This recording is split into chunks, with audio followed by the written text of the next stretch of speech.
Good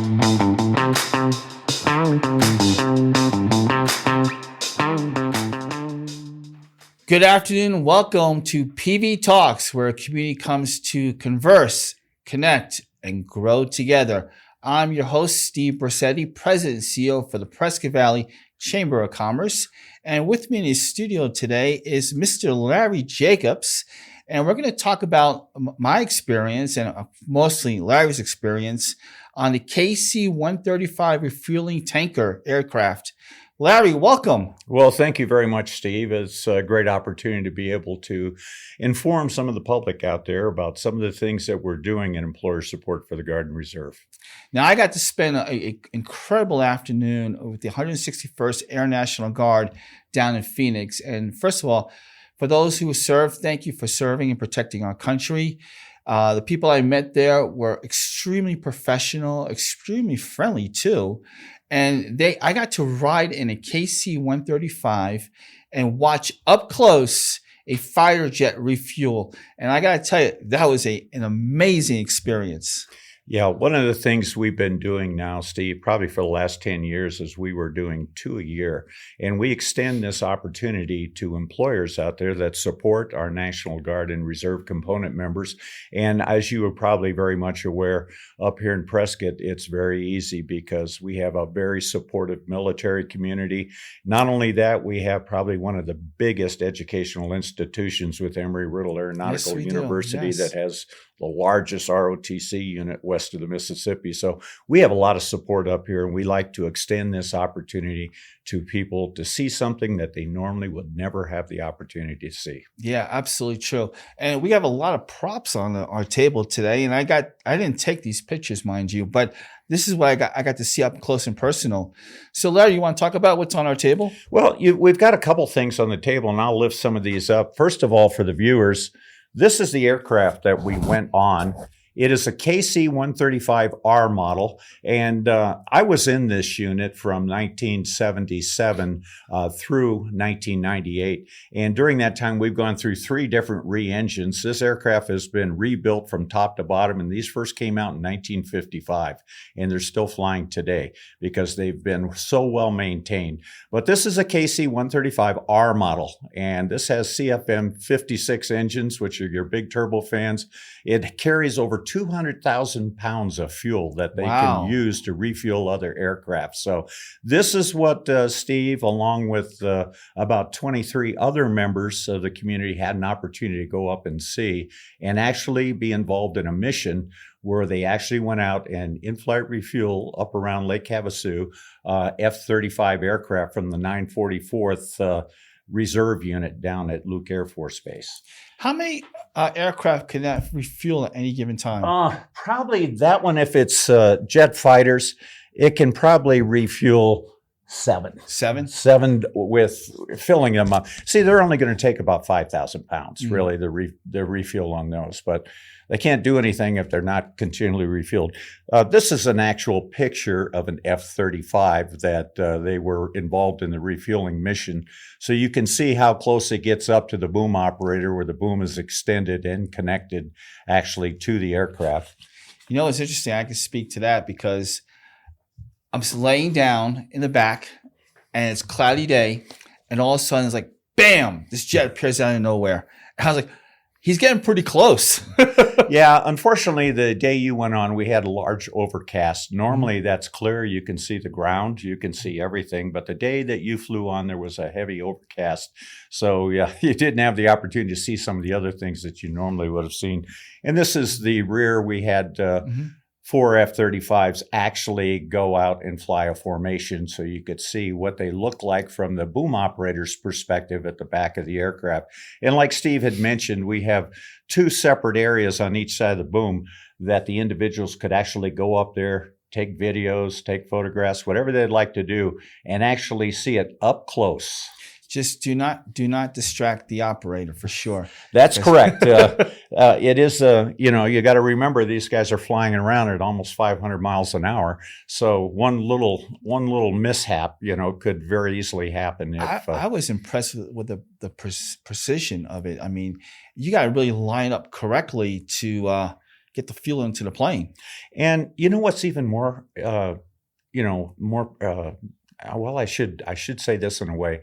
What's even more amazing is the individuals that were on that flight. That's the pilot, the co-pilot, and the boom operator are all what we call traditional guardsmen. That means they have a job in the real world, just like you and I.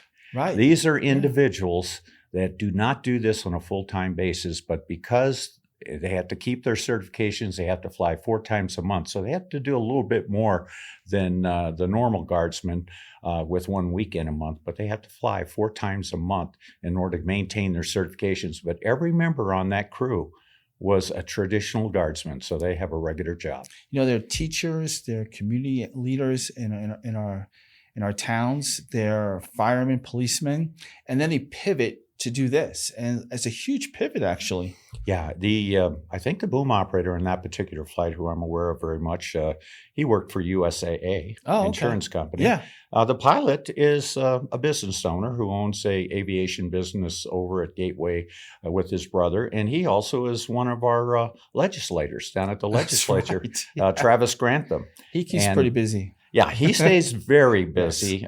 He's also a rancher, so he's got horses and he does it all. Mm-hmm. And these are the kind of, we attract the best of the best that come into the Air National Guard. That's why they're looked upon in very high regard, even more so, I hate to say this, than our active duty military folks. Oh, okay. Yeah. So, and we have this huge picture right here on the table. Yeah, I brought that because that's something, I took that back before we had cell phones and before we had all those back in 1980, before this aircraft was even, anyone knew it existed, because it didn't make its first appearance until January 17th of 2000 for Desert Storm. And that's when the F-117A first came out. Other than that, people were probably calling it in as a flying saucer sighting or something because they see this Delta Dart force and they have no idea what it is. But up to that point, we used to do refueling with these at nighttime or in areas where the normal public wouldn't have access to. But that was taken back around 1980 with a regular traditional camera, just to show people what it looks like to see a stealth fighter right up to the backside. And by the way, these aircraft refuel everything. I mean, it could be a C-5A, it could be a C-17, a C-130, an F-16, an A-7. They refuel anything in the Air Force inventory and everything in the Navy, Marine, and NATO inventory, because they use a different operation. They use a drogue to do the refueling because the boom operator doesn't stab them like the Air Force. They fly up to the drogue. It's a basket. So it's a different operation, and it does require us to put a drogue on the end of the boom if we're going to be doing Navy, Marines, or NATO forces. Mm-hmm. When I was on the flight, I was talking to one of the operators, and I said, this plane, just by appearance, it's a big plane. It's pretty exposed. I mean, times of war and battle. I asked, are you afraid of being a target because you're the refueling tank? Mm-hmm. And an interesting answer was, no, not really, because if I go down, they all go down because they need my fuel. Yeah. So I'm priority one in their minds. Well, and one of the things you have to remember, and again, this unit was activated during Desert Shield, Desert Storm. I know I went over there for 5 months during that time, and we went over early. We went over in September of 90. And the war didn't kick off until January 17th of 91. But what was interesting is 2 weeks after the war kicked off, we all got to go home because there wasn't anything left for us to do. But to answer your question, normally our refueling treks that we make, our orbits, are in safe areas that are well defended. Mm-hmm. And you're right. There's an old saying out there among the fighter that we have with the fighter community is you can't kick ass without tanker gas.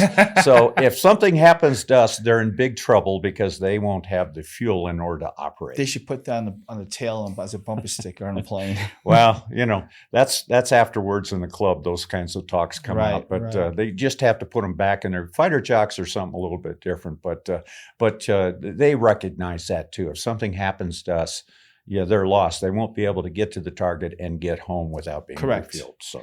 So, Larry, you have a lot of logos on your shirt there. ESGR. Yes. Do you want to talk about that a little bit? Sure. ESGR is the acronym stands for Employer Support for the Guard and Reserve. This unit has been around since 1972, and it came into being as a result of President Nixon doing away with the draft. Once he did away with the draft, we became more reliant on having the Guard and Reserve to supplement our active duty forces. And a lot of people don't have any idea of just how many Guard and Reservists there actually are, but at any point in time, they vary between 750,000 to 800,000 Guard and Reservists. This is in all 50 states and 4 territories. So National Guard, there's actually 7 units that comprise the that we actually support, that being the 5 reserve units, which everyone is traditionally aware of, that being the Army, Navy, Air Force, Marines, and Coast Guard. It also includes the Army National Guard and Air National Guard, which we have both of in the state. So when you stop and think, 40% of our military force is made up of Guard and Reserve members. So our traditional military force active duty is about 1.4 million. And again, 750,000 to 800,000 Guard and Reserve. So 40% is made up. And these people are ready to go now. They're all certified. They're all qualified. And if they're called upon, they're ready to respond and have done that for many years. Nice. And how'd you get involved with this, by the way? I got recruited by a friend of mine here, Darren Venters. He's now down south, but he was in the Air Force also. He was a lieutenant colonel in the Air Force, and he recruited me probably back in around 2014. And of course, when he did that, I got actively involved. And a lot of people don't know, but we do a lot. You know, we advocate not only on behalf of the employers, but service members. I'm an ombudsman, so I actually mediate differences. If it comes into what we call a USERRA issue, USERRA stands for Uniformed Services Employment and Reemployment Rights Act, and it comes under Title 38 of the United States Code. And these are mandated requirements for employers and for guardsmen, what they have to do. And if there's any violations, we try to mediate these. We usually are very effective in mediating about 80% of them. What we can't mediate may go to the Department of Labor, be investigated, and ultimately it may be adjudicated if that be the case. But do these differences happen often, or? I get probably in a given year, and we have 12 ombudsmen in the state of Arizona. I probably get about 8 or 9 cases. Oh, wow. And what's nice is we have an MOU with the Department of Labor. We get first dibs at trying to mediate it, and probably about 75% we're able to mediate. Many of the times it's due to the fact that the employer was not even aware of these federal laws. You know, I can understand it. Yeah. We do a great job when it comes to Americans with Disabilities Act or some of the different federal laws out there. But when for the military, there's just a small group of employers that have them, and they're not aware of what USERRA is. So much of it is an education more than anything else. I can see that. And we can resolve those issues. Hopefully cooler heads will prevail, right? Absolutely. So you had quite the eclectic career too yourself. I mean, you're a police officer at one point in time? Yes, I spent 34 years as a command officer in the Phoenix Police Department. And that's why I was deployed so much we were SAC back in the old days. So we were part of the nuclear triad. So we had the black box, and we had 2 lines of alert where we'd go out and do alert for 2 days at a time. So that all changed when the Iron Curtain went down. SAC went away and became Air Mobility Command. But the flight crew included 2 flight crew chiefs that always went with the airplane wherever it went, and I was one of the flight crew chiefs. And prior to that, in the Air Force, I was on C-130, so I was a crew chief and then became a flight engineer on C-130. So I've been around flight crews and been flying around the world for many years. I think I've gone to about 86 countries, so It's been quite a career. Led many men and women in our uniformed services. So. Yes. Tell me about what would be your proudest accomplishment? Oh, wow. I think just about my proudest accomplishment in my civilian sector or in the military itself. How about a little bit of both? Okay. I just had the opportunity to do several things in the military I would have never had the opportunity to do.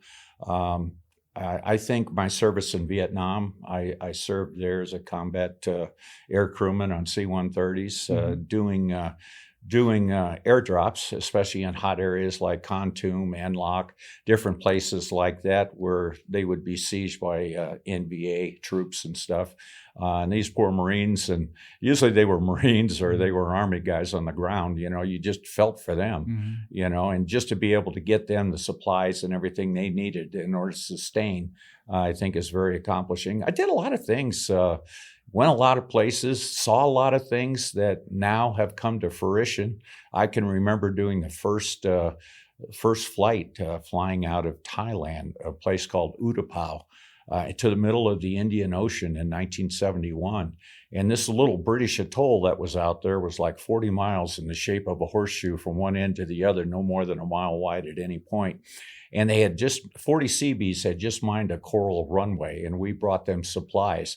And then many, many years later, it kind of clicked in me because the name of that island was Diego Garcia, which is now one of the biggest military outposts in the Indian Ocean that everyone goes into if they go into Iraq or go into Afghanistan. Anyone, it's got nukes. It's got the works on that. It's all military only, but it's now a huge naval facility and Air Force facility. So seeing some of these things and watching bases grow and things, it was just, you didn't realize it at the time. You realize it after the fact. And like you said, and watching it come to fruition is quite an incredible experience too. It is. It really is. And I just enjoyed my military career, and I was glad I went back in the Guard.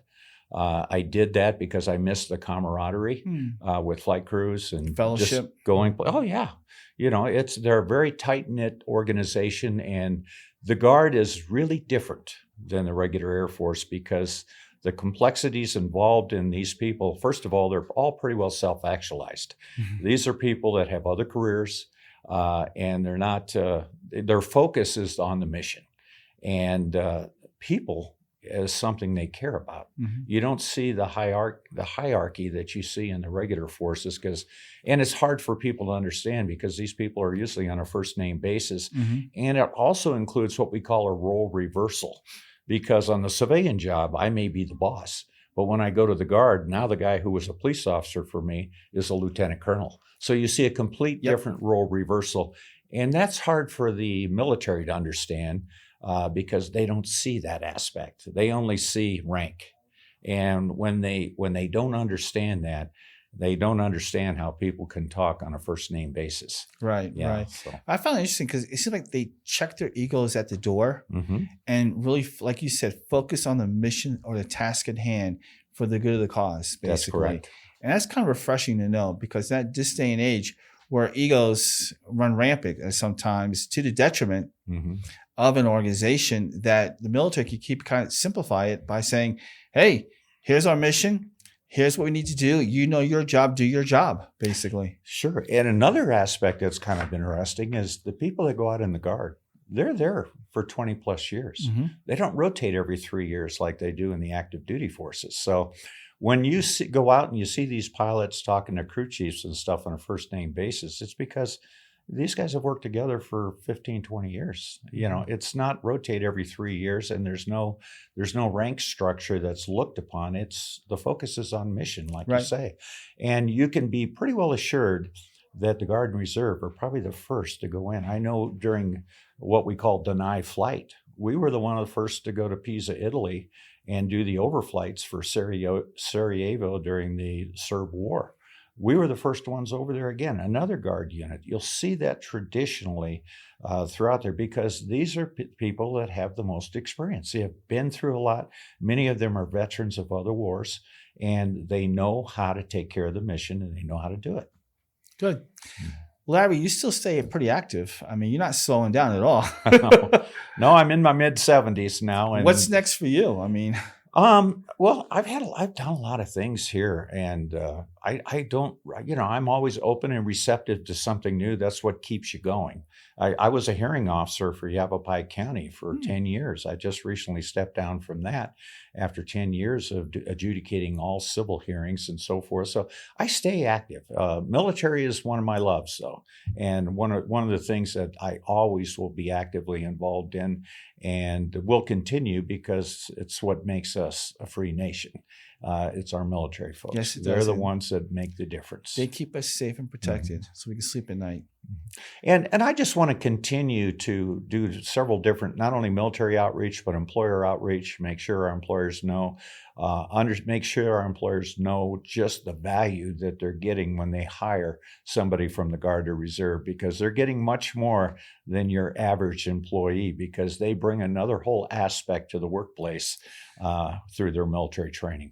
They bring a sense of discipline, ethics, and a focus that you just don't find nowadays. Yeah, and one of the things they really bring, and what you don't see, is problem solving. Yeah. They understand, and they understand risk. They have a great grasp on risk assessment, and they understand how to solve problems in a manner which is in the best interest of all parties involved. Yes. Like we do with ombudsman in our mediating. It's not an issue. You can advocate on behalf of both sides, but you don't have to take sides while you're doing that. I mean, or focus on right or wrong. It's focusing on the problem, not becoming part of the problem. Basically. Absolutely. So Larry, any parting comments before we sign off here? No, one of the things that I actively try to do is, and as you are aware, that your counterpart over in Prescott at their Chamber of Commerce has had we have a veterans mixer every quarter. And this is where I get opportunities to meet some of the other individuals in the community and make prospective future flights, So we do that. They have done a job in getting together all the veteran-owned businesses, making a directory. I'm sure you're doing something very similar. We have a Veterans Day luncheon, actually. Yes, I was aware. Yep. I found out about that after the fact. I made sure I let Patrick Kirkendall know I was upset that he didn't tell me about that. Pat was there. Yeah, I know, but he didn't tell me about it. So. Next year we'll have analysts. Yeah, well, and I appreciate that. But by the way, Patrick does a great job. As far as being an ambassador for the military, you're not going to find a better person in Prescott than Patrick Kirkendall. He's a good man. He knows it all, and he's done it. He's an Army ambassador now. He's been in the military. He was in an aviation unit as a senior NCO at the Army National Guard here. So Pat, his dad was. So this isn't just a first generation, because his dad was the head of the 158th here. He was the. I didn't know that. Yeah, really? he was actually the commander of the 158th up here in Prescott back when they were in the old armory. The one over there off of was it Gurley or That's when they had that as the old armory. Marlon Kirkendall was the commander there. So, and the job I'm doing right now, Marlon Kirkendall used to do before I came into this. So, and Patrick, I think, did it for a period of time too. Pat's a good man. Yeah, he certainly is, and he's an okay golf player. I can say that. I don't know what his golf games. He will watch this recording too. Yeah, but I'm sure he will. I'm sure he will. But no, if there's ever anyone who wants to get in touch with me, what I suggest people always do is check out ESGR. We have a website. It's esgr.mil. And check it out. And for employers that maybe need some insight on the USERRA laws found in the United States Code Title 38 or the Code of Federal Regulations in Title 20, Chapter 9, if you want to know something, reference your employees to make sure you're doing things right, feel free to reach out to us. We can all be found on the webpage. You can go into the Arizona section. We also have a standing X site and Facebook. You can go to AZESGR if you want to see what we've done. I'm sure there's something on there now for your flight that you took on November 21st. I need to check that out. Yeah, it's AZESGR on Facebook. That's the best one to go to, because that's the one that's usually populated very well. But feel free to go on there, and I'm always available. if somebody wants to reach out to me, like I say, I'll give you my phone number. It's 602-380-3829 if you want to know anything about ESGR. I'm having a little bit of a difficulty now getting used to our new affiliate because, for so many years we were affiliated with the Department of Defense, and now all of a sudden it's Department of War. So it's right. They changed the name. It means changing a lot of things. And what I encourage employers to do is do a statement of support, where I'll actually bring you a nice statement of support that you can sign and hang in your office saying you support our military. But now with Pete Hegseth's name, it says Secretary of War. It took me the longest time to get a new one with Secretary of War put on there, but now it's actually on there. So I have my new SOSs. We can do that. We have a very, very good awards program. We're always encouraging our Guard and Reservists to put their employers in for awards, Patriotic Supervisor Awards, and we go all the way up to the Freedom Award, which is open right now. It usually opens in October through December. They get 15 per year, and you actually go to the Department of Defense and receive your award from the Secretary of Defense, now Secretary of War, Pete Hegseth, would give you that award. So it's a big deal. And I know I've talked to 3 different individuals. There's at least 2 major firms here in Prescott that will be putting in for the Freedom Award this year. One of them has 3 colonels working for them. Yeah. Wow. Huh. YRMC, they actually have 2 full bird colonels and 1 lieutenant colonel. I think Dr. Witch is a colonel. Ken Witcher? I don't think Ken Witcher was a colonel, but I'm not positive. I've talked to him several times, but I do know he was a 20-year military. I don't know what his rank was one way or the other, but it doesn't matter. He's got a PhD. Yeah, exactly. he's the guy in charge. Yeah, he's the and he does an excellent job out at Embry-Riddle. He was our keynote speaker at a veterans luncheon, actually. Oh, okay. Yeah, he flew our Thunderbirds. Yeah, right. Yeah. And like I say, he's a great individual. I was glad to see him come over. Obviously, Frank Ayers, when he was there, he was an old B-52 pilot. And then Dan Carroll. Yeah. Before him. Yeah. But, and like I say, everyone they get out there, but Ken has been very receptive. Like I say, Chancellor Witcher has just been super. I've gone out and visited with him 2 or 3 times, and he went on our flight. So, did you really? Yeah, he went on there along with Rich Rodriguez, who's the retired Navy SEAL that runs the Veterans Center there. Okay. Rich Rodriguez, I don't know if he came to your, but he probably did, but both of them went up on the flight that you went on probably about a year ago. Wow. Yeah, it was about a year ago they went on. Thank you for that. It was an amazing experience, and I mean, one I'll cherish the rest of my life. I mean, wow, to be up that close and personal with the crew. Yeah. Well, and like I tell people, it's something you won't see on the airlines nowadays. No. and we give you the free reign of the aircraft. You get to go in the front and sit in the jump seat, talk to the pilot, co-pilot while they're flying. You get to do a lot of things and you get to see something that people never get to see. Unless you're in the military, you will never get to see the kind of things you had the opportunity to see. It gave me a new appreciation for what the service men and women do. Especially when you know they're traditional guardsmen. Yeah. And that's not their full-time job. Exactly. Yeah, even more so. Yeah. And well, Larry, thank you for joining us today. And folks, thank you for tuning in to PV Talks, where a community comes to converse, connect, and grow together. Continue shopping locally for this holiday season and stay inspired, Prescott Valley. Merry Christmas to all and a Happy New Year.